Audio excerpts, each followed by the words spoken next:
And I'm like, okay, I'm just calculating all the possibilities. If he puts the rook on c4, I'm going to take with the queen. If he pulls the rook back to a8, I'm going to take with the knight.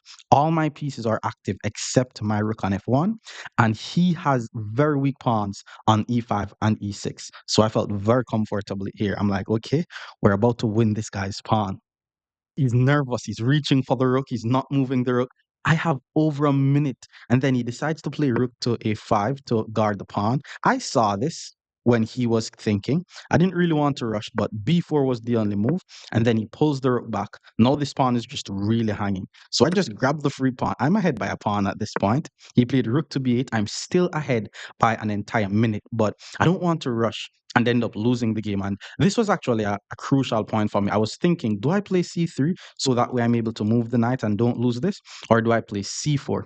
Now, when I was thinking, I'm like, if I play c4, my queen is going to be trapped and my queen has nowhere to go. But then his pieces also has nowhere to go. So this was the point where I took the longest in the game to think. And I decided to play c4. I mean, his time is running. He sacrificed the rook. I was actually scared of that sacrifice, but I knew I had to take the sacrifice because there's not a lot of pieces that is on the king side. Pawn g5, it's going to take him a while for his knight to come into the attack. So I'm like, hey, I'm comfortable here. Like, that sack does nothing. I think he was just trying to scare me. So I'm like, okay, we're ahead by a piece. What do? We trade pieces off the board. And this is such a nice move because if he takes on a7, I'm actually going to take on e7. And then I'm going to swing this rook to d7 and attack his bishop.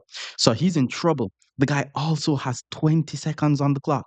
And I have a minute 12 on the clock and he's still thinking. So at this point, I'm like, yep, not escaping this. He doesn't know what to do. He moves his queen over. Again, he's trying to get his pieces close to my king.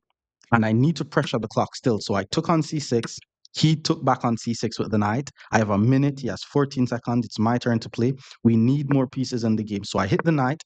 The knight had to go back. And keep in mind, he had to play very, very fast here because his time is low. And I'm just trying to ensure that my king is safe. You notice how he's smiling? I just grab the pawn. He plays knight g6. And I'm like, okay, there's pieces coming over to my king, but I'm not going to be defensive. So I hit him with rook d7. Strong move. Two pieces is attacking the bishop. And then there's a tactic here, by the way, because my queen is attacking his rook. His queen is also overworked. He had to defend the bishop. I sacked my rook. Queen had to take. Rook is unprotected. He jumped in with the knight. And I'm like, okay, do we guard the pawn or do we go for the attack? When for the attack? Because if he takes the pawn, he's going to lose his queen. He moves his queen quickly. I checked his king. He moves his king and I checked him. And we were winning here. Shaking my hand. He's dead. He's dead.